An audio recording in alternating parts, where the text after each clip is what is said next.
그러니까 세상을 바라보는 그 안경을 하나님의 안목으로 볼 것이냐, 그렇지 않으면 사람의 타락한 본성으로 볼 것이냐에 관한 문제에서 인본주의와 신본주의가 딱 갈라지는 거죠.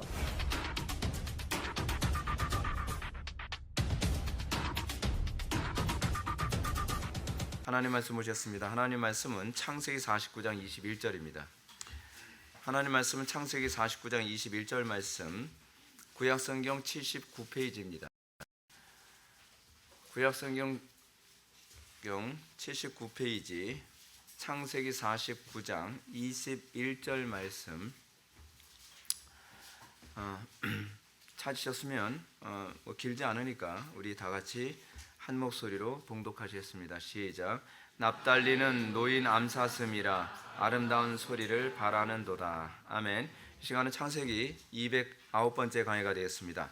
납달리는 납달리를 향한 유언이라는 제목으로 하나님 말씀 증거하도록 하겠습니다. 납달리를 향한 유언. 고린도전서 12장을 우리는 은사장이라고 얘기합니다.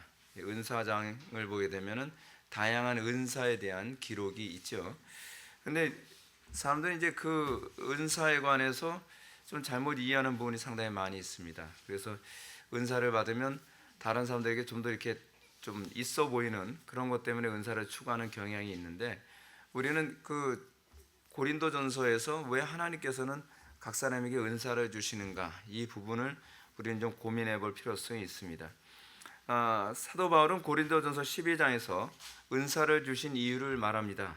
은사는 자기를 위한 것이 아니라 교회의 덕을 세우고 그리고 하나님의 영광을 나타내는 방식이라는 겁니다. 이거 다른 말로 우리는 뭐라고 얘기하냐면 하나님을 사랑하고 이웃을 사랑하기 위한 방편으로 주신 것이죠. 근데 이제 문제는 고린도 교회 안에서 이 은사에 관해서 다른 사람들보다도 우월하게 또는 더 신령하게 보이려고 하는 그런 시기심 때문에 교회가 굉장히 어려움을 겪게 됩니다. 이런 모습은 사실 한국 교회 안에서는 흔히 많이 나타나는 부분이죠. 누구에겐가 좀 더 영향력 있어 보이고 좀 더 이렇게 신비로워 보이는 은사를 더 많이 추구하고, 그리고 남들한테 잘 안 드러나고 별로 이렇게 영향가 없어 보이는 그건 자기 생각이죠.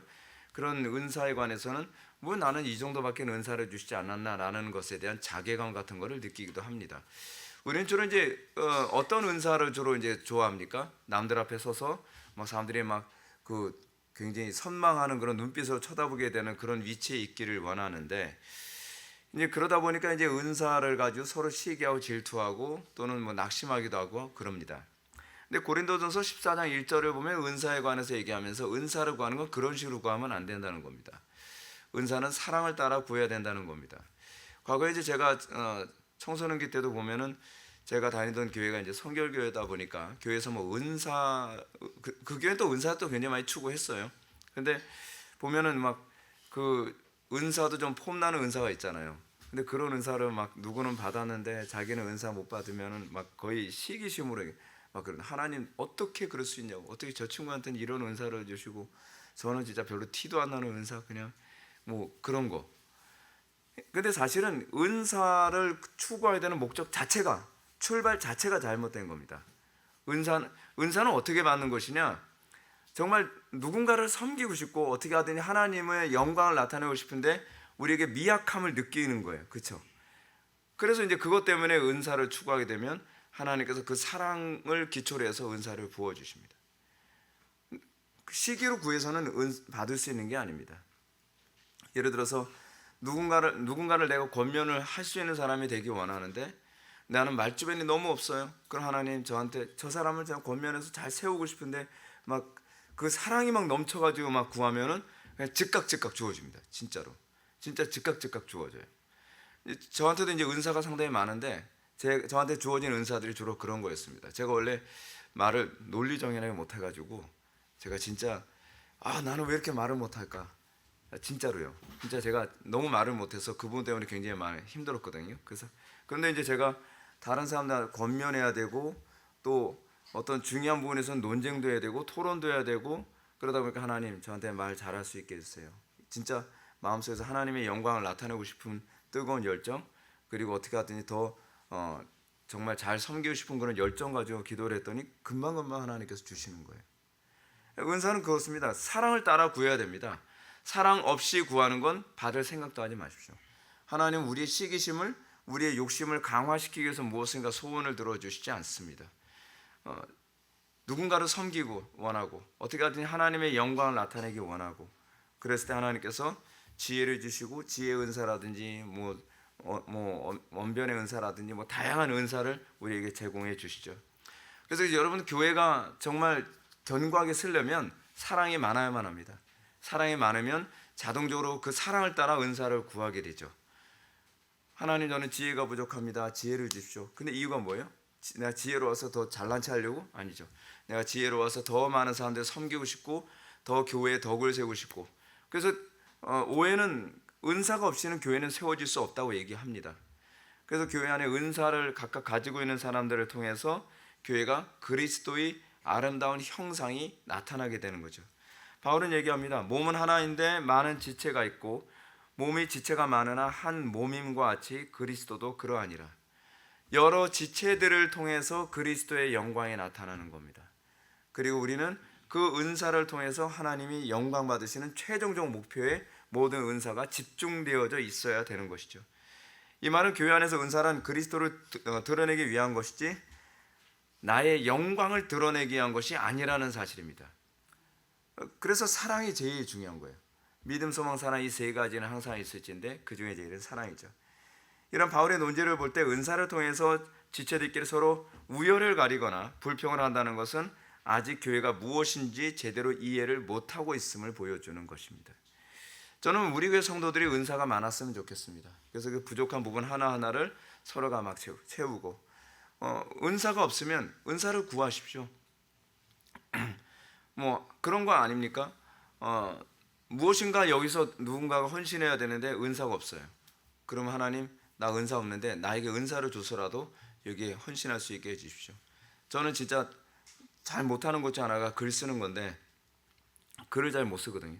제가 진짜 자신 없어 했던 것이, 사춘기 때 자신 없어 했던 것이 말하는 거하고 글 쓰는 거예요.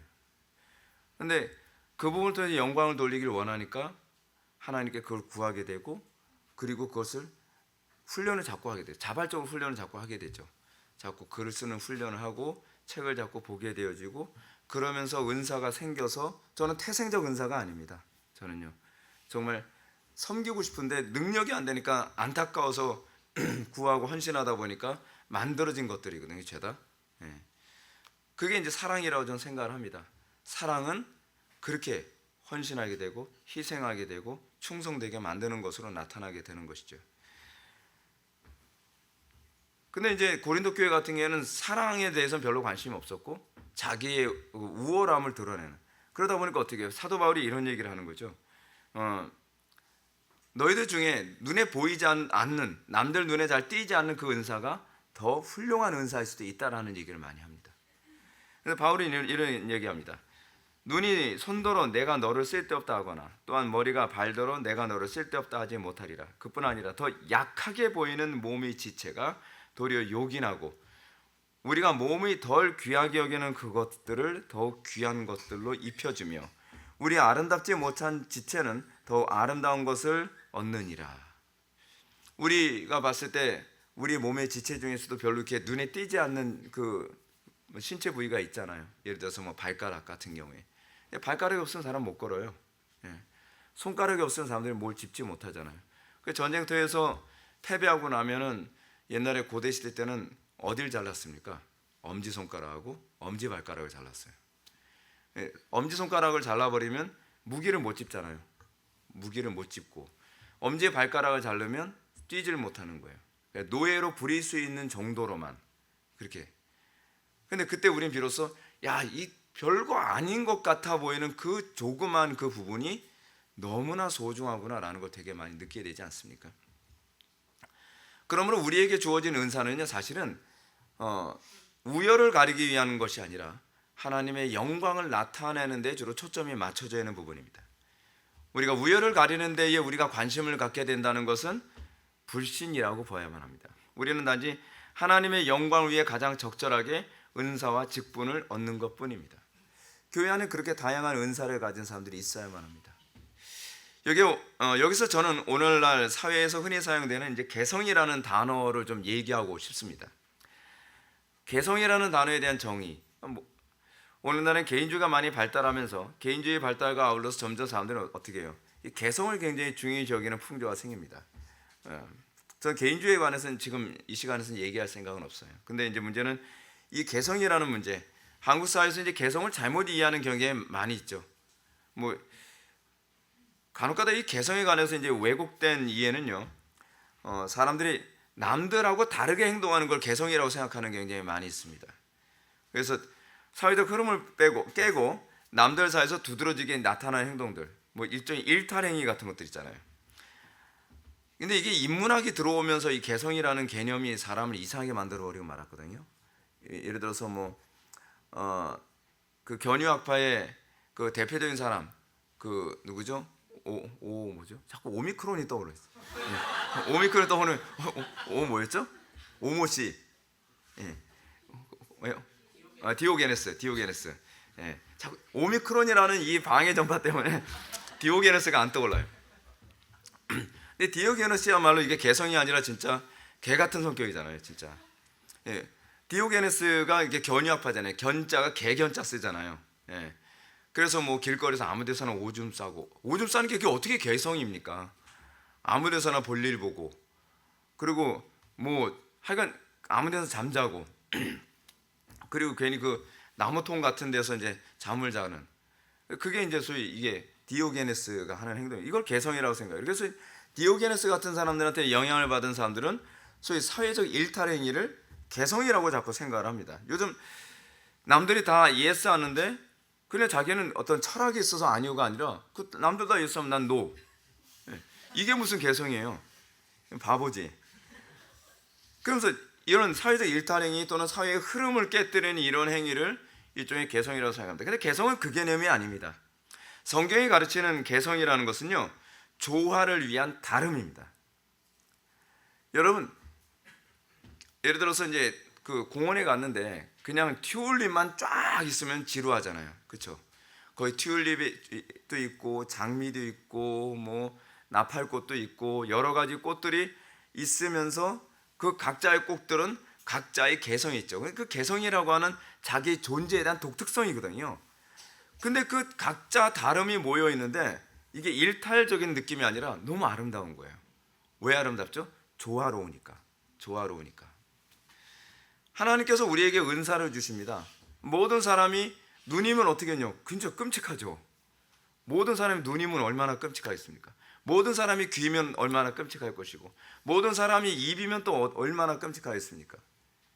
근데 하나님께서는 각자에게 다름을 주셨죠. 각자에게. 그 다름을 통해서 그 은사가 제 역할을 하는 겁니다. 눈은 눈으로서의 역할, 귀는 귀로서의 역할, 또는 입은 입으로서의 역할, 손은 손으로서의 역할. 이 역할을 통해서 하나의 탁월한 인격체가 드러나게 되는 것이죠. 여러분, 예를 들어서 한 사람이 저 사람이 참 어떤 특성을 가지고 있다라고 하는 것을 볼 때요, 그게요 그냥 말만 가지고서 나오는 게 아닙니다. 눈빛, 손동작, 행동, 그리고 미소, 걸음걸이, 이 모든 것을 종합을 해서 저 사람은 이런 사람이구나 라고 하는 하나의 캐릭터가 결정이 되잖아요. 신앙생활이 그렇습니다. 그리스도의 영광이 나타나는데 단순히 예를 한번 들어볼게요. 우리 교회 사람들이 왔어요. 우리 교회 왔는데 제 설교만 딱 듣고서 회복의 교회는 이런가 보다, 판단 잘못하는 거죠. 그렇죠? 회복의 교회가 어떤가라는 것은 제 설교만이 아니라 제 설교는 모든 은사 중에 하나죠. 예, 모든 은사 중에 하나예요. 그리고 또 섬기는 은사들을 가지고 있는 사람들이 섬기는 모습을 보고, 또는 교회 안에서 앞에서 찬양 인도하는 그런 모습, 그렇지 않으면 식당 봉사하는 그런 모습들, 또는 가르치는 모습들, 성도들 한 명 한 명의 행동 하나가 다 모여서 회복의 교회는 이렇구나라고 하는 종합적인 이미지가 떠오르죠. 그러면서 뭐를 얼마나 그리스도를 닮았는가, 얼마나 인본주의적인가, 그걸 통해서 하나님의 영광이 나타나는 거죠. 그래서 하나님의 영광을 나타내기 위해서 성도들 한 명 한 명의 그 은사와 섬김과 희생이 그만큼 중요한 겁니다. 우리는 그렇습니다. 우리는 먹든지 마시든지 무엇을 하든지 우리 삶의 모든 것을 통해서 하나님의 영광을 나타내는 데 관심을 가져야만 합니다. 그 제가 여러분들 어떤 모든 삶, 예를 들어서 그렇잖아요.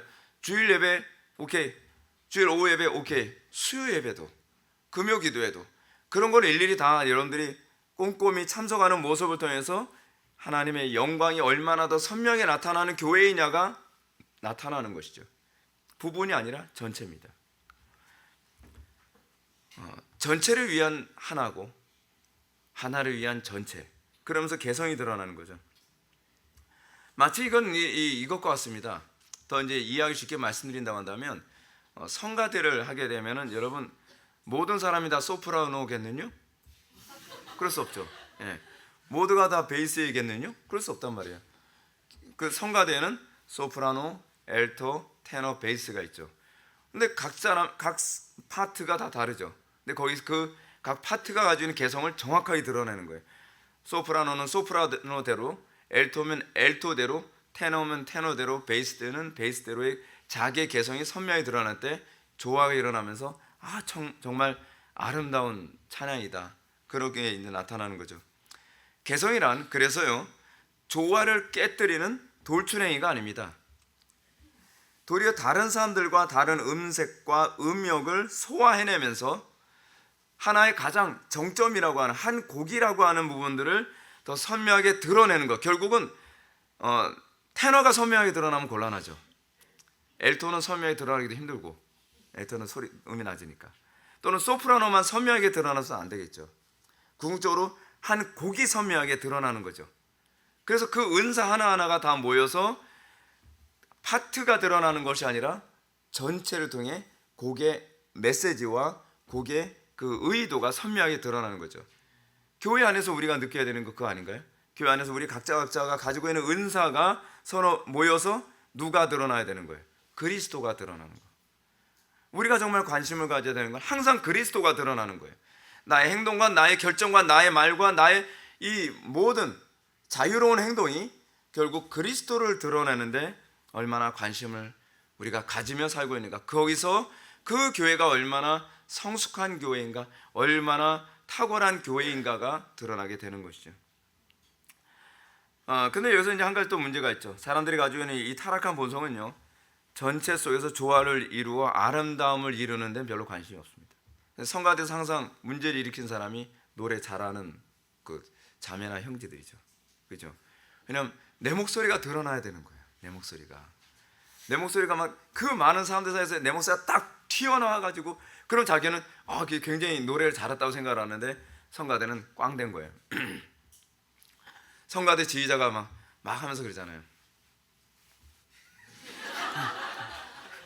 그런데 계속 소리를 질러요. 계속 소리를 질러요. 근데 그렇게 되면 사실은 그 성가곡은 망가지는 거거든요. 근데 자기가 드러나야 된다고 생각을 하니까 막 계속 소리 지르고 계속 낮추라 그러고. 이게 사실은 교회 안에서 흔히 일어나고 있는 부분인 거예요. 교회 안에서 내가 드러나야지 뭔가 잘 되고 있는 것 같은 거예요. 내가 드러나야지. 우리 회복의 교회가 드러난다고 해서 잘 되는 건 아닙니다. 궁극적으로 우리 회복의 교회가 관심을 가져야 되는 거예요. 제가 지금 뭘 얘기하려고 이 얘기하는지 좀 감이 오십니까? 12지파 얘기하려고 하는 거거든요. 우리 교회가 12지파 같은 교회들 중에서 어떤 지파일 수 있는가에 대해서 우리는 좀 고민해야 될 부분이긴 한데, 우리는 하나님 나라라고 하는 큰 그림 안에서 우리는 한 영역을 맡고 있고, 그 영역 안에서 우리가 드러나는 것이 아니라 궁극적으로 그리스도의 영광이 드러나는데 우리가 관심을 가져야 되는 거죠. 이게 자꾸 자기의 이름이 드러나려 했을 때 하나님께서 자꾸 지휘하면서 자꾸 이러겠죠. 자꾸. 이게 사실은 하나님께서 하시는 지휘가 그겁니다. 하나님께서는 예를 들어서 너무 음이 처지거나 음이 떨어지는 것 같으면, 또는 음이 낮은 것 같으면 자꾸 올리시려고 애를 쓰시고, 또 한쪽은 자꾸 너무 튀어나오면 낮추라고 그러시고. 그래서 궁극적으로 주님께서는 이 하나님의 영광이라고 하는 거대한 심포니를 가장 아름답게 연주하길 바라는 것이 우리 아니겠습니까? 근데 우리의 타락한 본성은 그게 나타나는 걸 원치 않아요. 우리의 타락한 본성은 내 이름을 내는 거죠. 내 이름을 나타내고 거기서 우리가 만족스러워하게 정말 원하는 겁니다. 왜 우리는 훈련을 받아야만 하는가? 왜 우리 그리스도인들은 정말 하나님 앞에 연단을 받아야만 하는가에 관해서 그런 부분 때문에 그렇습니다. 훈련된 성가대원들은요, 사실은 다른 사람의 소리를 듣습니다. 그리고 내가 이 전체의 흐름에서 조화를 깨뜨리며 노래를 부르는가, 아니면 남의 소리는 안 듣고 내 소리만 막 질러대는 것을 원하는가. 근데 자꾸 훈련되어지게 되면 이제 다른 사람의 소리도 듣고 그러면서 이제 전체를 이제 듣게 되는 현상이 생겨요. 성가대 연습을 하다 보면 그렇지 않습니까? 저는 주로 이제 베이스를 주로 이제 했었는데, 저는 테너를 할 기회가 별로 없었어요. 테너하면 자꾸 소리가 튄다 그래서. 제가 목소리가 좀 큰 편이거든요, 노래 부를 때. 그러다 보니까 주로 이제 베이스를 하는데, 하다 보면은 이제 각 파트의 음이 다 들리기 시작을 해요. 그래서 성가대를 오래 하게 되면 사실 음감이 좀 좋아지잖아요. 그리고 막 성가대 노래를 부르면서도 피아노 음이 들리기 시작을 합니다. 그래서 내가 피아노 음에 정확하게 맞춰주고 있는가 맞춰가면서 같이 노래를 불러가죠. 훈련됐을 때. 근데 훈련되지 않으면 그냥 내 목소리를 내는 거에만 관심을 갖는 거죠. 교회 안에서 어린아이 같은 신자들의 특징이 뭐냐면, 내 영광이 나타나지 않으면 막 짜증이 나는 거예요. 내 이름이 자꾸 나와야 되는데. 근데 신앙생활이 좀 더 성숙해지고 익숙해져 가면 전체 조화에 관심을 갖고, 다른 사람이 너무 다운되거나 디프레스된 것 같으면 그 사람들을 끌어올려서 같이 우리가 더 조화롭게 갈 수 없을까를 고민하는 것이죠. 그래서 제가 우리 교회를 보면서 항상 그런 얘기를 하는 게 그겁니다. 내 교회만 잘 되는, 우리 회복의 교회만 남들한테 박수 받는 교회가 아니라 다른 교회도 섬기고, 그리고 다른 교회들과 같이 갈 수 있는 교회가 될 수 없을까에 대해서 계속 고민하자고 얘기하는 게 그겁니다. 물론 피곤하죠. 나 하나 열심히 하는 것도 힘든데 왜 주변에는 교회들, 대한민국 교회들에 대해서 걱정하고 맨날 그걸 위해서 기도하고 그래야 되냔 말이에요. 근데 이거는 궁극적 목적 때문에 그래요. 우리 교회가 존재하는 건 우리 교회의 성공이 아니거든요.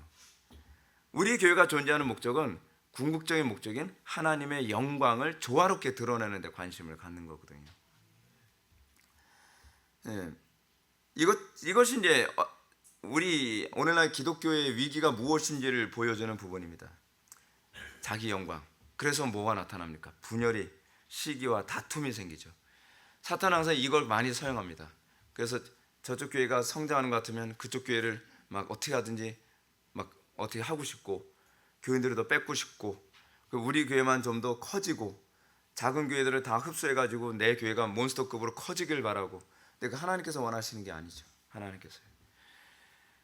타락한 본성은, 이런 타락한 본성의 사실은 교회 안과 밖에서 계속적으로 작용을 합니다. 교회 밖에서는 뭐로 나타날까요? 교회 밖에서는 다양한 이데올로기로 나타납니다. 이런 모습을 잘 드러내는 이데올로기 중에 하나가 뭐냐면 페미니즘이에요. 페미니즘은 자꾸 자기를 드러내려고 애렸습니다. 그래서 주변을 다 파괴시키려고 하죠. 해체시키려고 합니다. 근데 사실은 이 페미니즘의 기초는 뭐냐면요, 내가 우월하다는 것이 아니라 자기는 자신의 열등감을 감추는 데 사실은 목적이 있습니다. 원래 우월함을 자꾸 드러내려고 하는 사람들의 특징은 자신의 열등감을 감추려고 하는 경향이 많이 있잖아요. 여성 우월주의를 얘기하는데 사실은 여성성에 대해서 열등하다고 생각하기 때문이거든요. 그래서 자꾸 남성성에 대해서 자꾸 비하하려고 하는 것이고, 낮은 자존감과 열등 의식이 반대적인 반응으로 사람들을 힘들게 만드는 거죠. 페미니즘을 제가 얘기하려고 얘기하는 건 아니고요. 여기서 궁극적으로 제가 하고 싶은 얘기는 이것입니다. 페미니즘적 사고가 이런 식으로 교회 안에 들어오고 있다는 겁니다. 가면을 쓰고 있죠. 공동체 안에서 지체의 역할에 대해서 우열적 관점으로 이해를 하고 있다는 겁니다. 여러분, 사실은 우리 교회와 다른 교회는 은사가 다릅니다. 여러분들 각자 은사가 다른 것처럼 교회들도요, 다 똑같은 교회가 아닙니다. 교회들도 각자의 은사가 있습니다. 중요한 건 이거죠. 그 포지션에서 자기의 은사를 충실하게 감당했을 때 적어도 하나님 나라가 더욱더 선명하게 나타난다는 겁니다.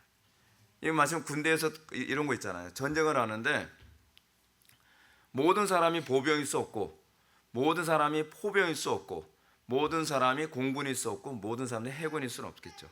근데 전쟁을 하는데 각자가 해군은 해군으로서, 그리고 공군은 공군으로서, 그래도 육군은 육군으로서, 또 포병은 포병으로서, 보병은 보병으로서, 그렇잖아요. 공병대는 공병대로서, 특수부대는 특수부대로서 자기 역할을 감당했을 때 전쟁을 승리할 수 있는 거죠.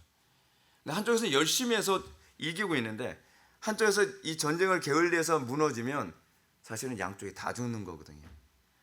과거에 그 우리 둘째 외삼촌이 몸담고 있었던 부대가 백골 부대였거든요. 이북 사람이다 보니까 백골 부대였어요.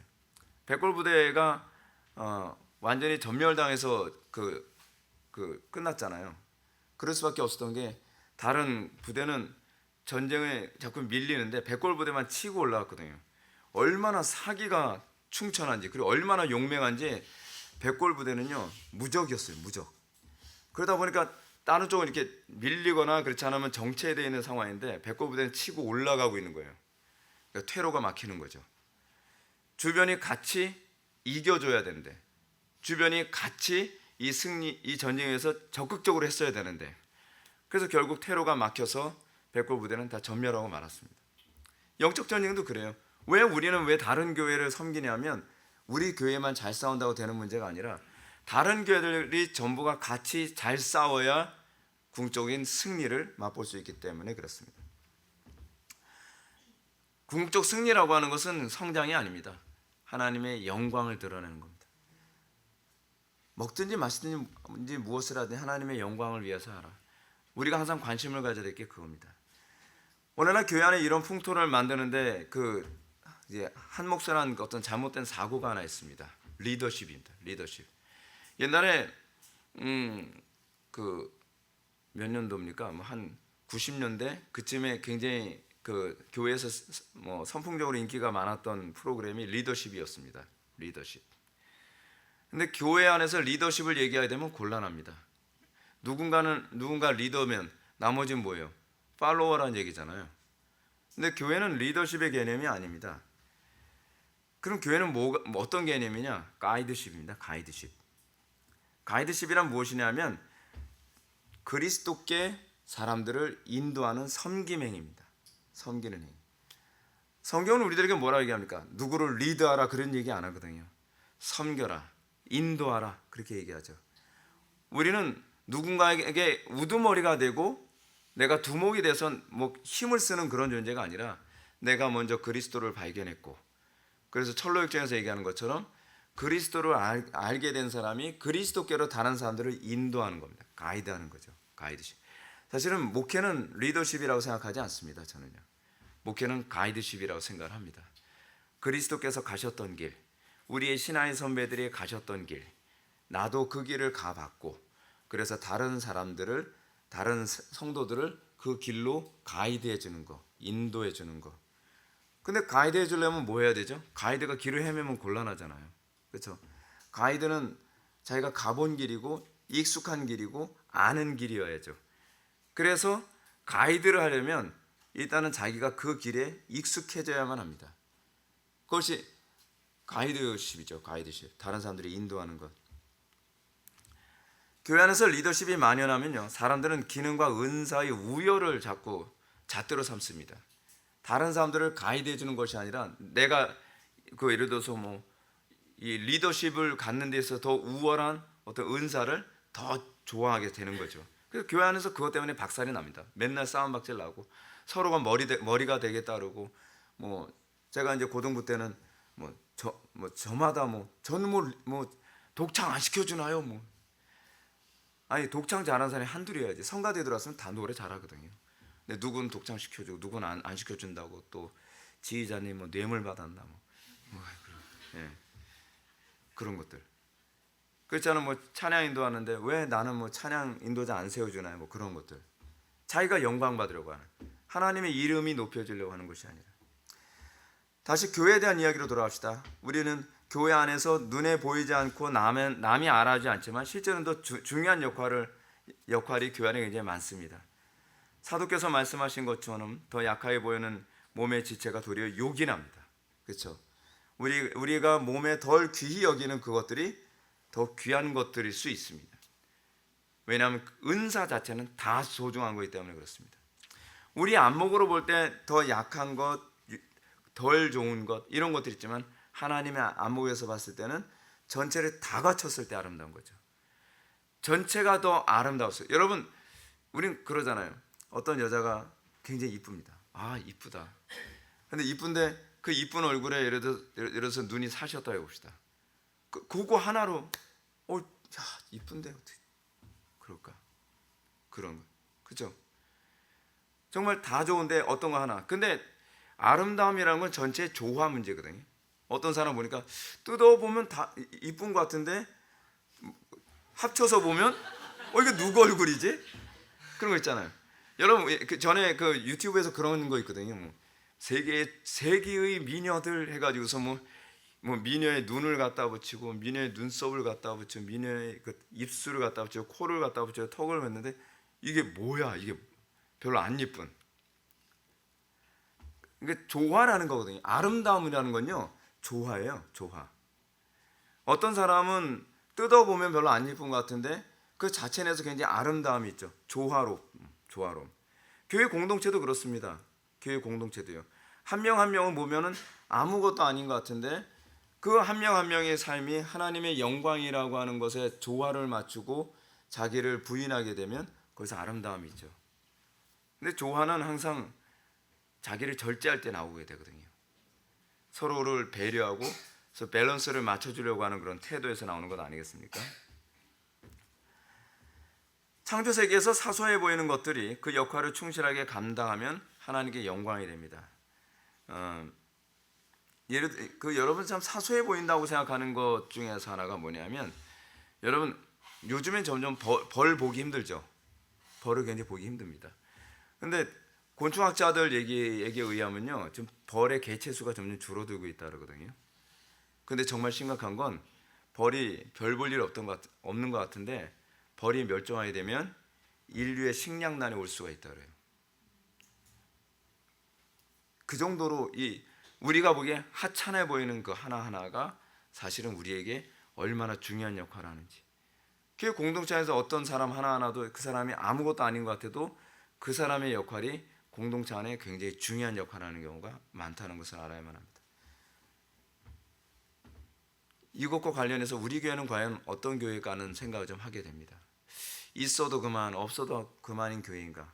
없으면은 한국 교회에 정말 어려움을 줄 거라고 생각할 만큼 정말 귀중한 교회인가? 저는 얼마나 큰 교회가 되느냐보다는 얼마나 가치 있는 교회가 되느냐, 얼마나 소중한 교회가 되느냐, 하나님께서 보시고 얼마나 기뻐할 만한 교회가 되느냐에 좀 관심을 가졌으면 좋겠습니다. 예. 그래서 저는 항상 욕심이 그거예요. 우리 교회가 좀 탁월해졌으면 좋겠다. 얼마나 많이 보이냐는 숫자 계산은 저는 잘 안 해요. 원래 숫자에도 좀 눈이 어둡지만 그냥 항상 우리 교회는 얼마나 모든 연령대가 얼마나 탁월해져 갈까, 얼마나 더 그 성경적으로 가는가, 얼마나 조화롭게 가는가, 저는 그거에 좀 관심이 많습니다. 우리가 이게 12지파 예언에 관해서도 그렇습니다. 12지파 예언을 보게 되면 12지파 그러니까 야곱의 그 12자녀들 보면은 진짜 천차만별 아닙니까? 참 야곱도 힘들었겠어요. 어떻게 성격이 다 이렇게 진짜 이상한 성격 가진 애들이 이렇게 많이 태어났는지. 예. 이런 애들은 한 3년만 태어나도 참 힘들 것 같은데, 예, 그죠? 근데 이 지파들을 보게 되면 어떤 부분에서 그렇습니다. 어떤 지파는 더 우월해 보입니다. 어떤 지파는 좀 열등한 것처럼 보입니다. 근데 하나님의 관점에서는 그렇지 않다는 겁니다. 그러니까 우리가 저울질하는 거예요. 우리가 저울질해서 저거는 뭐 열등하네, 저는 우월하네. 근데 그 전체를 큰 그림으로 보게 되면 아름답게 보이는 거죠. 아름답게요. 예, 그 퍼즐 여러 번 맞춰보셨잖아요. 조각이 많을수록 정말 피곤하잖아요. 근데 어떤 퍼즐은 보게 되면은 그냥 흰색이에요. 무늬도 하나도 없어요. 근데 그 퍼즐이 그 그림 안에서 필요한 거예요. 그러면서 아름다운 모양을 만들고 그 모양이 무엇인가를 이제 이해할 수 있게 만들죠. 이해할 수 있게. 이런 관점에서 우리가 교회론을 염두에 두면서 오늘 본문에 나타난 야곱의 이 아들, 그 비라의 두 번째 아들이면서 야곱의 여섯 번째 아들인 납달리에 대해서 한번 좀 보겠습니다. 납달리는 노인 암사슴이라 아름다운 소리를 바라는도다라고 합니다. 오늘 본문의 해석은 그다지 만만치가 않습니다. 이 본문이 이 번역을 하면요, 이게 딱 떨어지는 번역이 안 나와요. 고든 외나미 지역처럼 오늘 본문의 해석은 매우 불확실하다고 합니다. 각 행은 세 가지 다양한 해석이 가능한 본문입니다. 실제로 오늘 본문은 번역 성경들마다 좀 차이가 좀 많아요. 이제 어떤 본문은 NIV가 번역했던 킹 제임스 버전에서 번역을 했던 RSV에서 번역을 했던 번역이 다 거의 탁탁 쉽게 일치를 하는데 오늘 본문은 약간 그렇지가 않아요. 오늘 본문에서 야곱은 납달리를 노인 암사슴이라, 그래서 아름다운 소리를 바라는도다. 아름다운 소리를 바란다. 이렇게 번역을 했거든요. 근데 NIV 성경은 이렇게 번역을 했습니다. 납달리 is a dove set free that bear beautiful fawns. 이렇게 번역을 했습니다. 뭐예요? 납달리는 아름다운 새끼 사슴을 낳은 자유롭게 된 암사슴이에요. 좀 다르잖아요. 번역이 좀 약간 달라요. 근데 확연히 다른 번역, 이것이 이제 다른 번역을 한다면 우리 개정에서 성경에서는 아름다운 소리라고 번역한 것을 NIV 성경에서는 아름다운 새끼라고 번역을 했습니다. 완전히 다르지 않나요? 아름다운 소리로 번역을 하는 것, 어떻게 새끼가 나올 수 있죠? 소리와 새끼가 히브리어에서 이 부분이 이렇게도 번역이 가능하고 이렇게도 번역이 가능한 거예요. 여러분, 이게 성경에 이런 것들이 있어요. 근데 하나님께서 의도하신 것들이 굉장히 많아요. 하나님께서요. 예를 들어서 여러분 디모데후서 3장 디모데후서인가요? 디모데후서 3장 16절 보면 모든 성경 하나님의 감동으로 호흡으로 기록된 것으로 교훈과 책망과 의로 교육하기에 유익하니라. 근데 이게 문법적으로 이렇게도 번역할 수 있지만 하나님의 감동으로 된 모든 성경은, 우리식은 어떻게 번역했다고요? 모든 성경 하나님의 감동으로 된 것으로. 또 다르게 번역하게 되면 하나님의 감동으로 된 모든 성경은, 신학적 입장에 따라서 본문을 어느 쪽으로 번역하느냐를 자기가 유리한 쪽으로 번역할 수 있게 그렇게 되어 있는 본문이 많아요. 왜 그러냐? 하나님의 주권 또는 하나님께 대한 올바른 신앙을 가지면 이 본문은 이렇게 해석하는 게 옳아라고 보일 수 있게 하는 거예요. 이쪽은 매지가이 같아요. 본문이 하나님에 대한 올바른 신앙적 전제를 가지면 이 본문은 당연히 이렇게 번역하는 게 옳지. 근데 자유주의 신학을 가지고 있으면 아니지, 난 그것에 동의할 수 없어, 이렇게도 번역할 수 있지라고 하는 함정이 있는 거예요. 성경은요, 믿음으로 봐야만 보이는 겁니다. 사심을 가지고 보면 성경은요, 그 빠질 수 있는 함정이 있어요. 그 굉장히 놀랍습니다. 그러니까 오늘 본문 같은 경우에도 우리 성경은 아름다운 소리라고 한 것을 NIV 성경은 아름다운 새끼라고 번역을 했습니다. 또 다른 번역 성경 중에 NASB를 보면 NASB는 Naphtali is a dove let loose. He gives beautiful word라고 되어 있습니다. 납달리는 풀려난 암사슴이라. 그는 아름다운 소식을 선사한다. 좀 우리 번역에 좀 굉장히 흡사합니다. 아름다운 소식. 여기는 우리는 아름다운 소리. 킹제임스 성경도 이렇게, 한글 킹제임스 성경에 이렇게 번역했습니다. 납달리는 풀린 암사슴이라 아름다운 말을 하는도다. 이렇게 번역했습니다. 자, 그러면 이제 설교하는 사람은요, 도대체 어떤 번역을 차용을 해서 본문을 해석해야 될 것인가를 고민하게 됩니다. 근데 어렵지는 않습니다. 어떤 면에서는요. 전반적인 일관성 안에서 보면 되고요. 그리고 또 굉장히 신기한 게 뭐냐면 그것을 해석할 수 있는 힌트가 다른 데 또 숨겨져 있습니다. 그래서 이제 이 예언을 살펴보는데 이제 주목할 만한 구절이 있는데요. 먼저 이제 요걸 한번 보면 이 dove set free라고 하는 부분입니다. 납달리는 어떻게 해요? 풀려난 암사슴이다. 다시 말해서 자유롭게 된 암사슴이라는 거죠. 여기서 자유롭게 됐다는 것이 무엇을 의미하는지 분명하지는 않습니다. 그리고 또 어디로부터 자유롭게 된 건지도 분명하지 않아요. 이 부분을 이해하기 위해서 준 굉장히 좋은 힌트가 있는데 신명기 33장 23절에 나오는 납달리에 대한 모세의 예언입니다. 지금 창세기에서는 납달리에 대한 누구의 예언이에요? 야곱의 예언인데 모세도 납달리에 대한 예언을 했어요. 근데 일치해요. 그래서 이 야곱의 예언을 이해하는 데에 모세의 예언을 활용할 수가 있습니다. 신명기 33장 23절에 보면 모세는 이렇게 납달리 향해서 예언합니다. 납달리에 대해서는 일렀을 때 은혜가 풍성하고 여호와의 복이 가득한 납달리여 너는 서쪽과 남쪽을 차지할지로다. 이게 성경이 굉장히 그런 부분에서 좀 매력적입니다. 성경은요, 어떠한 부분에서 모호해 보이는 부분을 다른 본문에서는 선명하게 설명하고 있는 부분이 여기저기 감춰져 있습니다. 그거를 찾게 되면은 마치 퍼즐을 맞추는 것처럼 본문을 더 선명하게 볼 수 있게 돼 있죠. 이 두 예언을 이해하기 위해서 먼저 해야 될 것은 납달리가 사슴으로 비유되고 있다는 겁니다. 우리가 이 야곱의 예언을 보면 야곱의 예언이 그렇지 않나요? 야곱의 예언은 예를 들어서 유다는 어떤 동물로 표현됩니까? 사자로, 라이온이죠. 그리고 이사가는 뭐예요?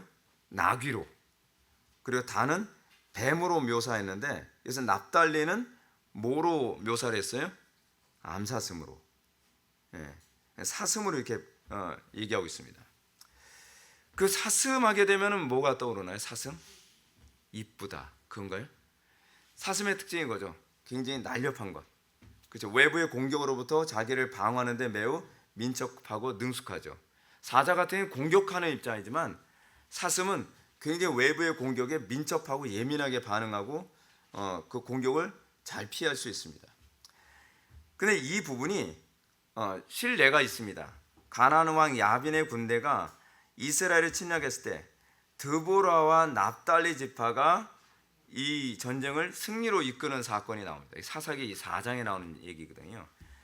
그렇습니다. 이 납달리는요, 이렇게 자유와 민첩성을 누리게 될 것입니다. 자, 이제 우리는 이 납달리를 가만히 보면서 각자는 과연 나는 납달리에 해당하는가? 나는 단에 해당하는가? 나는 뭐 유다에 해당하는가? 우리는 그런 식의 고민을 하죠. 또 우리 교회는 납달리에 해당하는가? 이런 부분처럼 말이죠. 오늘날 교회 안에서 영적 납달리 지파는 과연 어떤 사람인가를 좀 고민해 봅시다. 그들은 영적 전투에서 암사슴처럼 자유와 민첩성을 누리는 사람들입니다. 더군다나 모세의 예언을 염두에 둘 때 그들은 은혜가 풍성하고 여호와의 복이 가득한 사람입니다. 납달리 지파는 어떻다고요? 은혜가 풍성하고 여호와의 복이 가득한 사람이에요. 근데 여러분, 항상 구약과 신약에서 은혜가 풍성한 사람에게 왜 누구에게는 은혜가 풍성하도록 할까요? 주기 위해서요. 퍼주도록 하기 위해서요. 우리는 왜 막 성령 충만 주십시오, 재물의 복을 주십시오, 왜 우리는 자꾸 복을 추구하죠? 내가 더 많이 갖고 싶어서, 내가 더 명예를 누리고 싶어서, 내가 더 남들 앞에서 좀 있어 보이고 싶어서. 그게 이방 종교적인 사고예요. 근데 구약과 신약에서의 사고는 뭐냐면 다른 사람들을 더 많이 섬길 수 있는 기회를 제공한다는 차원이에요. 자, 여러분 한번 봅시다. 은사가 많으면 내가 좋습니까? 이웃이 좋습니까? 우리나라 사회는 어떤가요? 내가 공부 잘하는 은사 있으면 내가 편하죠.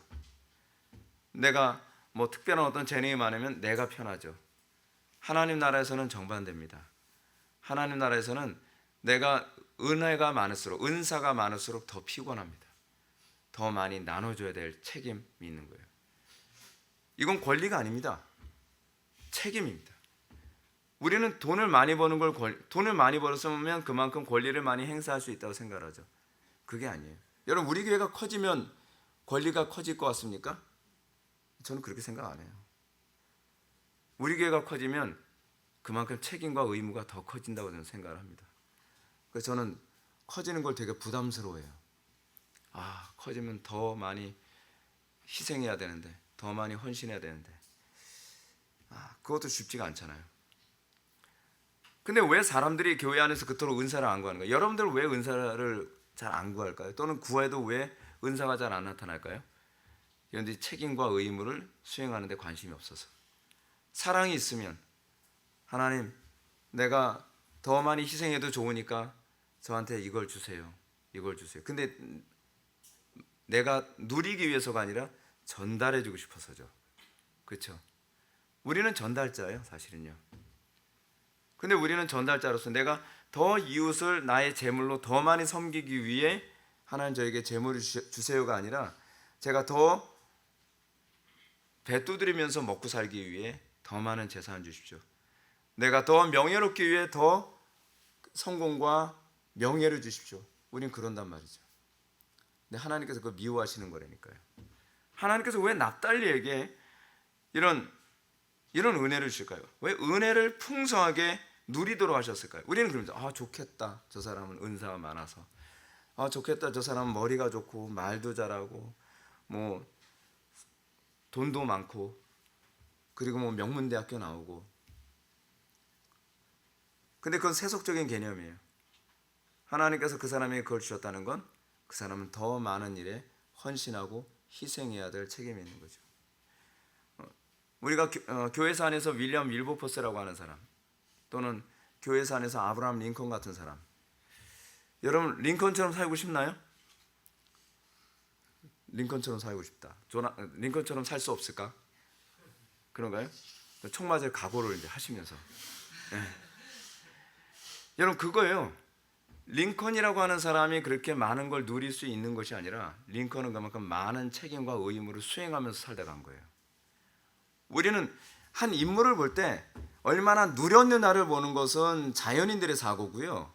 우리의 사고는 저 사람이 얼마나 그 자기가 가지고 있는 것을 의무와 책임으로 여기며 살아갔느냐를 볼 줄 아는 것이 그리스도인이죠. 근데 오늘날 기독교인들이 기도를 하면서 뭐예요? 더 많이 누리겠다는 거예요. 아니 그렇게 살찌도록 먹었으면 됐지 뭘 더 누리려고 그래요. 한국 교회가 그렇지 않나요? 교인들이 막 바글바글해서 예배당 또 지는다 증축한다 뭐한다. 예배당에 사람들 앉을 자리 없으면 다른 교회를 섬길 수 있도록 해주면 되잖아요. 굳이 왜 예배당을 그 얼마든지 잘 사용할 수 있는 그 깨끗한 건물을 다 때려 부수고 거기다 또 증축하고. 그 하나님이 기뻐하지 않으시죠. 하나님께서 기뻐하시는 건 누리고 권리를 휘두르는 것이 아니라 어떻게 내가 그것을 책임과 의무와 헌신으로 생각하느냐에 관한 문제거든요. 자, 그러면 이제 우리가 이렇게 생각해 봅시다. 이렇게 납달리 지파와 같은 사람이 되려면 어떻게 해야 될 것인가? 첫째는 바로 영적 감각이 예민해야만 합니다. 영적 감각이 예민하다는 것은요, 영적으로 항상 긴장해 있고 조그만 변화에도 잘 감지하는 상태. 여러분 사슴은 사자를 잡아먹는 동물이 아닙니다. 그렇죠? 사자에게 잡혀먹일 수 있는 그 동물이잖아요. 그래서 사슴들은 어떻습니까? 굉장히 그 예민하죠. 항상요. 사슴 보게 되면 사자는 귀가 여유롭게 움직여요. 이렇게 움직이는데 사슴은 어떻습니까? 같은 성이 사씨인데 달라요. 사는 방식이. 귀가 얼마나 빨리 움직이는지 몰라요. 그렇죠? 눈도 막 굉장히 언제 어디서 뭐가 나타날지 모르니까. 사슴보다 더 조그만 동물 중에 그 뭐죠? 사막 같은 데서 이렇게 다니는 동. 미어캣. 미어캣. 자꾸 미역국 자꾸 떠올라서. 미어캣 같은 거 어떻습니까? 얼마나 항상 고개가 가만히 안 있어요. 살아남아야 되니까. 민첩하잖아요. 여러분 근데 우리는 이 땅에서 그런 존재 아닙니까? 그리스도인들은요 언제 어떻게 악한 마귀 사탄이 사자와 같이 삼킬 자를 두루 찾아 돌아다니는 시대라는 것은 압니다. 우리 영적 납달리라고 했을 때 우리는요 항상 긴장해야만 합니다. 언제 어떻게 어떤 방식으로 악한 마귀 사단이 우리의 영혼을 늑탈해 갈지 모른다라고 하는 긴장감을 가지고 사슴처럼 항상 우리는 우리의 영적 감각이 느슨해지지 않도록. 여러분 만약에 사슴이 귀가 어두워졌다고 생각해 보십시오. 죽는 겁니다. 사슴이 눈이 어두워졌다고 생각해 보십시오. 사자 밥이죠. 우리가 영적인 납달려고 한다면 우리는 항상 하나님과의 관계에서 예민해야죠. 내가 하나님과의 관계가 뭔가 흐트러지고 있어요. 왜 기도가 예전 같지 않지? 왜 예배가 예전같이 이렇게 집중이 안 되지? 왜 예전처럼 예배 시간에 말씀을 들었으면 가슴이 뜨거워지고 막 은혜가 넘쳐야 되는데 왜 밋밋하지? 여러분 이 문제를 점검해야죠. 왜 점검 안 했다가는 사자한테 먹히는 겁니다. 악한 마귀한테. 영적 감각이 둔한 사람은요 그래서 대적자들의 올무에 쉽게 잡힐 뿐 아니라 쉽게 벗어날 수도 없죠. 사슴들 잡기 어렵죠. 왜냐하면 사슴은 굉장히 이 의심이 많잖아요. 그래서 올무에 잘 안 걸립니다. 사자들이 근처에 어슬렁어슬렁 거려도 항상 저쪽을 보는 것 같으면서 항상 이러고 있어요. 네. 실제로 사슴은요 주변을 거의 다 보고 있다고 그러더라고요. 항상 민감하대요. 뭔가 팔 하게 되면 딱 고개 이렇게 돌아가죠. 네. 풀소리에도.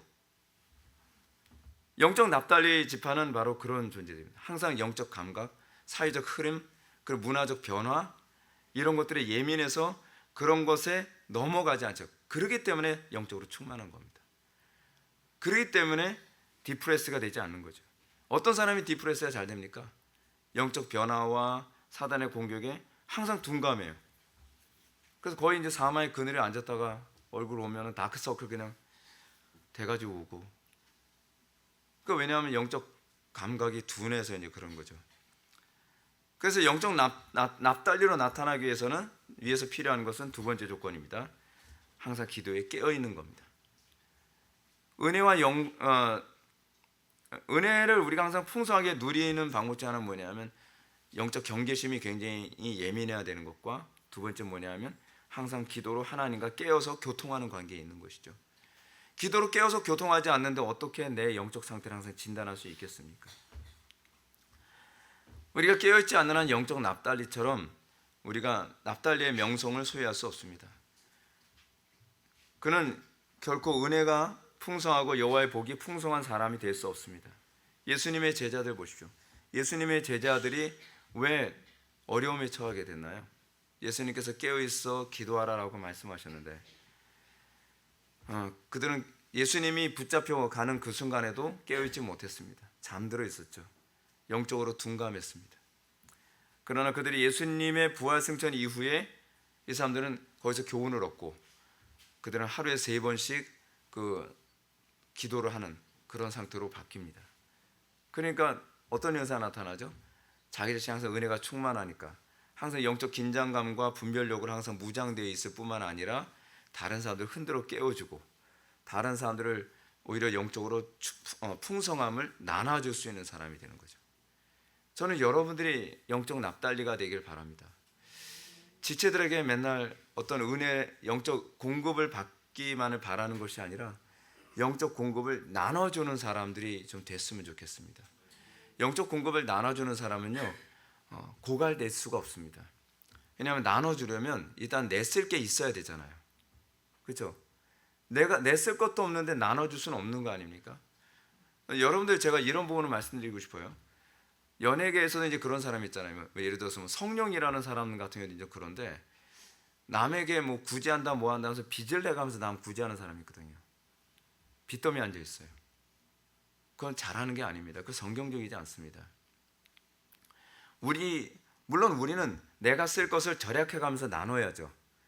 근데 내가 빚을 내가면서 다른 사람을 돕는 것이 옳은 건 아닌 거죠. 왜냐하면 이렇습니다. 우리가 다른 사람들을 돕기 위해서 내가 항상 충만해서 넘칠 때 우리는 도울 수가 있습니다. 그게 영적 상태예요.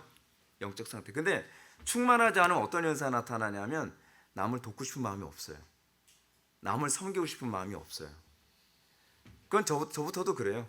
저도 기도 생활이 좀 다운되고 제가 영적으로 디프레스 되면 강단에 서는 게 싫어요. 그래서 성도들을 만나서 별로 권면하고 싶지 않아요. 왜냐하면 줄 게 없으니까. 나부터도 내가 고갈돼 있으니까. 근데 목회자가 가지고 있는 장점이 뭐냐면요, 싫든 좋든 주기적으로 강단에 서야 돼요. 줘야 돼요. 뭔가 이거 얼마나 진짜 귀찮은지 아십니까? 근데 줘야 된다고 하는 것, 이것 때문에 기도를 쉴 수가 없어요. 경건을 유지하지 않을 수가 없는 거예요. 이게 감사한 멍해죠. 감사한 멍해예요.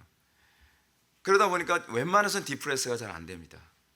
근데 여러분들 보십시오. 여러분들이 교회 안에서도 내가 항상 성도들을 섬기는 것에 대한 기쁨을 누리면요, 섬겨야 되니까 항상 은혜가 차고 넘쳐야 돼요. 그럼 우리 뭐래요? 충만이라 그러죠. 충만.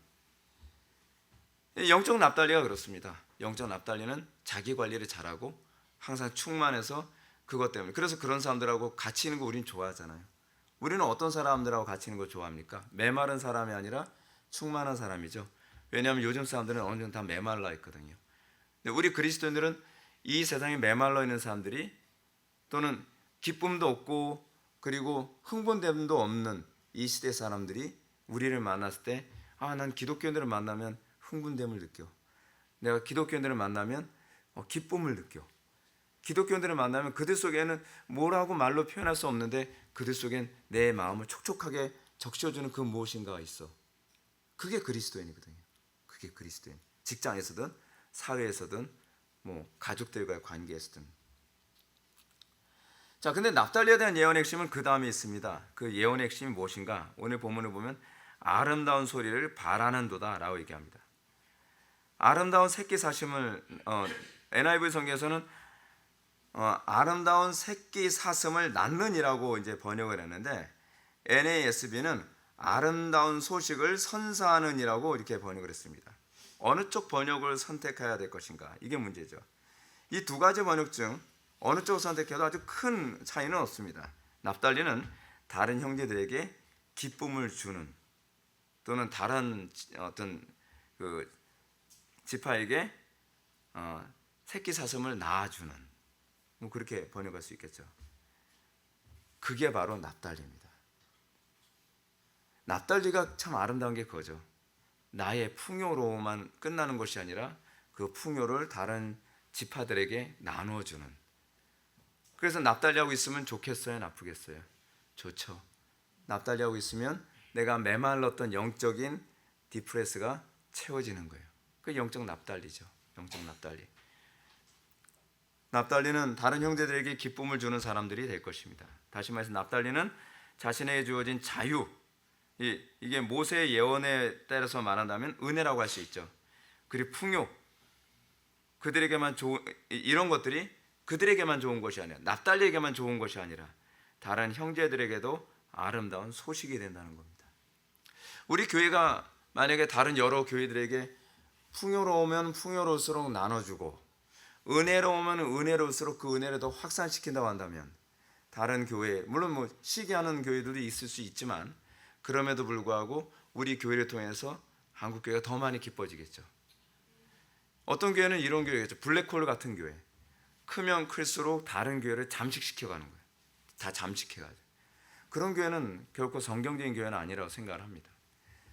교회가 커졌는데 주변엔 더 무당집이 더 많아진다? 그거는 아니지 않나요? 교회가 커졌는데 주변에 별로 사회적인 변화가 별로 없고 더 어두워져요. 그건 아니죠. 근데 오히려 그 교회가 커지면 커질수록 주변이 더 밝아지고 주변의 어둠이 더 거치고 그리고 사회적으로, 정치적으로, 문화적으로, 도덕적으로 더 살아나게 된다면 그것이 영적 납달리죠. 우리 교회만 커졌다고 행복하는 게 아니죠. 커진 만큼 그만큼 영향력과 선함과 그리고 복됨이 확산돼야죠. 근데 그게 원래 하나님께서 우리를 창조하신 목적이고 하나님께서 교회를 부르신 목적이란 말이에요. 이는 자신의 탁월함으로 다른 형제들에게 유익을 주고 기쁨을 준다는 겁니다. 자기보다 못한 사람을 무시하고 죽이는 것이 아닙니다. 도리어 자신의 풍요와 탁월함으로 다른 지파에게 기쁨과 즐거움이 되어주는 것. 근데 그건 어떨 때 가능하냐? 제가 앞에서 했던 얘기가 그거죠. 조화를 이룰 줄 알 때예요. 우리의 풍요로움과 우리의 탁월함이 우쭐대기 위해서 존재하는 것이 아니라 조화를 이루기 위해서 존재할 때 그때 갈등이 없어져요. 여러분, 우리가 대부분 교회 안에서 문제를 일으키는 종류의 사람들은 좀 우월하다고 생각하는 사람들이 오히려 문제를 일으키는 경우가 많이 있죠. 사회도 그렇죠. 사회에서 좀 나름대로 잘났다고 생각하는 사람들이 사회를 더 혼란스럽게 만들죠. 저놈의 잘남 때문에. 그렇죠. 근데 그 잘남 때문에 오히려 다른 사람들의 관계에 조화를 깨뜨려 버리는 경우가 굉장히 많이 있잖아요. 그러니 잘난 것이 오히려 잘나지 못한 것보다 못한 거죠. 우리 교회들, 우리 교회, 그리고 우리 성도들 한 명 한 명이 어때요? 저는 다 우월해지길 바라요. 다 탁월해지길 바라요. 근데 그 탁월함이 시기와 질투로 나타나면 안 된다는 거예요. 또는 그 탁월함이 나의 이름을 드러내기 위한 것이 아니라 오히려 조화를 이루기 위해서 절제할 줄 알고 조화를 이루기 위해 돕는 것이 굉장히 필요하죠. 그 성가대 하다 보면 이제 그런 경우가 있습니다. 특별히 이제 노래를 잘하는 사람이 있어요. 그럼 그 사람이 자기가 배운 여러 발성법이라든지 음감 그거 가지고 옆 사람을 도와줘요. 그것들은 조화를 이루고 같이 하모니를 이루어가죠. 하나님께서 만약에 우리 교회에 복을 주셔서 우리 교회가 더 성장하고 우리 교회가 더 탁월해진다면 우리는 권리를 주장하면 안 됩니다. 우리는 그때 더 어떻게 섬길 것인가를 고민할 수 있어야만 합니다. 그것이 하나님께서 기뻐하시는 교회의 모습이 아닌가. 그게 납달리 형 교회가 아닌가 하는 생각이 듭니다. 칼빈도 이게 이제 동의합니다. 칼빈은 이렇게 얘기합니다. 이 본문에 대해서 즉 야곱은 납달리 자손들이 팔로 방어하기보다는 인정, 상냥한 말, 그리고 평화의 기교를 통해서 스스로를 지키는 법을 배우도록 하는 뜻에서 이 미덕을 그들에게 할당하고 있다라고 이렇게 얘기하고 있습니다. 매튜엘리도 이렇게 납달리에 대해서 언급합니다. 그들은 부침성이 있고 예의가 바르며 언어는 세련되고 또한 그들은 항상 유순하며 좋은 말만 썼다. 그렇게 얘기합니다. 그렇습니다. 납달리는 항상 형제들의 기쁜 소식이 되고 어디를 가든지 형제들과의 관계에서 바르고 세련되며 형제들의 기쁨이 되어주는 존재들입니다. 우리 교회가 또는 여러분들 각자가 그런 사람이 되어야만 합니다. 주변 사람들에게, 다른 지체들에게 기쁨이 돼주고 그들에게 마음을 시원하게 해주는, 그리고 우리 교회가 다른 여러 교회들에게 기쁨이 되고 시원하게 해주는 데에 관심을 갖는 그런 교회가 됐으면 좋겠습니다. 교회가 커지면서 분열이나 다른 주변에 있는 연약한 교회들을 더 고통스럽게 만드는 것이 아니라 교회가 커질수록 오히려 다른 교회를 섬기고 그들의 기쁨이 되어주는 데 관심을 갖는, 그래서 저는 하나님께서 우리 교회에 이제 이런 예배당을 주셨을 때 우리들끼리 어떤 그냥 좋아하는 그런 공간이 아니라 다른 여러 그 교회들에게 기쁨이 되는 공간으로서 이 공간이 전 사용되길 전 소망합니다. 요즘에 점점 이제 그런 일이 자꾸 생기고 있는 것 같아요. 카도시 아카데미를 섬기기 위해서 이 공간이 사용되어지고, 그리고 여러 목회자들을 섬기기 위해서 이 공간이 사용되어지고, 또 이 정말 세계관이라든지 그런 것들을 어떤 서로 나누고 싶어하는 사람들이 우리 교회를 사용해서 정말 우리 교회가 성장할수록 다른 여러 지체들이, 우리 교회 밖에 있는 지체들이 또한 기뻐할 수 있는 그런 공동체가 되길 좀 바라죠. 오늘날 교회 안에는 이런 납달리 같은 사람 또는 납달리와 같은 교회가 필요합니다. 특히 공동체 안에서 상냥하고 다정하여 어디를 가든지 밝고 사랑스러운 분위기를 만드는, 그것을 연출해내는 그런 사람들, 그런 교회, 그런 교회들이 정말 한국 교회 안에 좀 많아져야 된다고 생각을 합니다.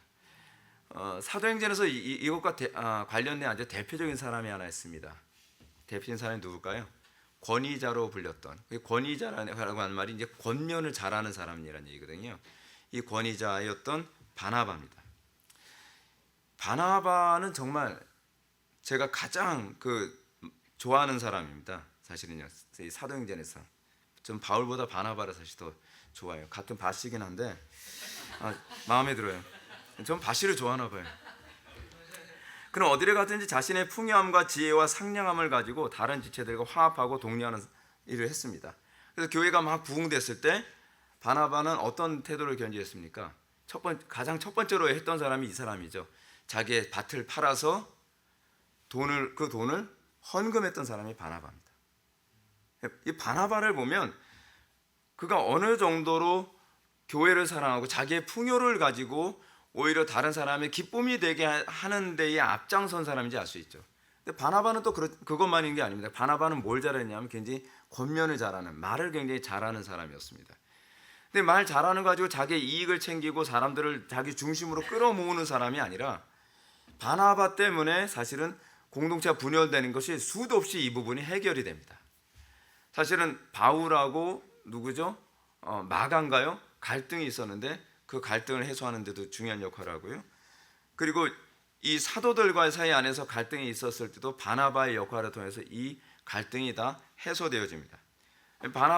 바나바는 사실은 피스메이커 역할을 많이 했던 거죠.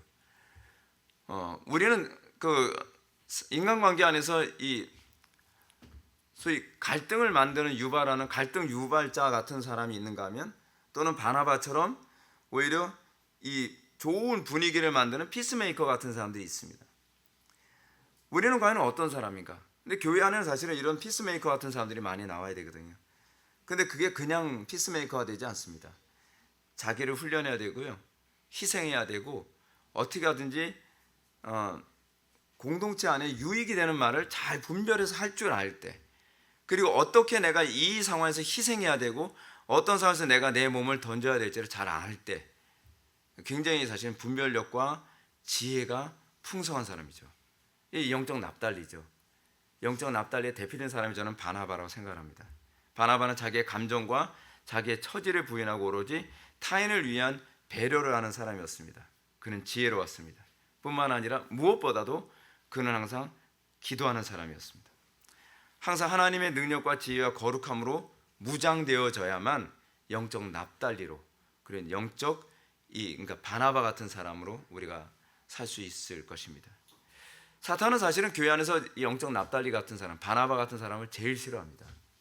왜냐하면 자기네들이 다 분열로 다 흐트러 놓은 걸 이 사람이 와서 다시 다 아물게 만들거든요. 영적 납달리 같은 사람이 이 사람하고 갈등을 하면 그 사이에서 소금을 뿌리는 사람이 아니라 우리 약을 발라주고 하나로 묶어주고 오해를 풀어주고 그런 역할을 하는 거죠. 그러면 사단이 보면 얼마나 밉겠습니까? 그렇죠? 우리는 어느 때보다도 지금 우리나라 한국교회 안에서는 영적 납달리 같은 교회가 필요한 때라고 생각을 합니다. 여러분들은 거기에 좀 같이 우리의 시선을 좀 고정했으면 좋겠습니다. 그냥 교회를 다니고 있다는 것으로 만족하지 마시고 우리 교회가 추구하는 궁극적인 교회관이 무엇인가? 우리 교회는 어떤 교회가 되기 위해 성도들 한 명 한 명이 자기를 부인하고 훈련되어지고 십자가를 져야 되는 것인가? 우리가 그런 부분을 고민하면서 나에게 그런 은사가 없다고 한탄만 할 것이 아니라 사랑으로 그런 하나님 내가 바나바와 같은 은사를 가져서 영적 납달리로 정말 주변 사람들의 마음을 기쁘게 해주고 시원하게 해주며 그리고 응어리지고 갈등하는 그 안에서 항상 하나가 되게 만드는 그런 탁월한 그 영적 납달리 지파가 될 수 있게 해주십시오. 하나님께 그렇게 기도하면서 여러분들 통해 하나님께서 영광 받으시고 또 주님의 이름이 우리 회복의 교회 통해서 더 선명히 나타나게 되기를 주님의 이름으로 축원합니다. 기도하시겠습니다. 사랑이 많으신 하나님, 시대가 어두울수록 정말 영적인 어두움을 지원스럽게 해줄 수 있는 사람이 필요한 줄 압니다. 우리 교회 안에 그런 영적 납달리 같은 사람들이 많이 나오게 해 주시고 무엇보다도 우리 회복의 교회가 한국교회의 영적 납달리 역할을 할 수 있게 하여 주셔서 지금 영적 패배의식과 많은 힘들고 지침으로 갈등하고 있는 이 상황에서 우리 회복의 교회가 우리만 성공하고 잘 돼가는 그런 교회가 아니라 다른 여러 교회들에게 시원한 생수와 같은 역할을 하는 그런 교회가 될 수 있도록 복을 내려 주옵소서. 예수님의 거룩하신 이름으로 기도올렵나이다.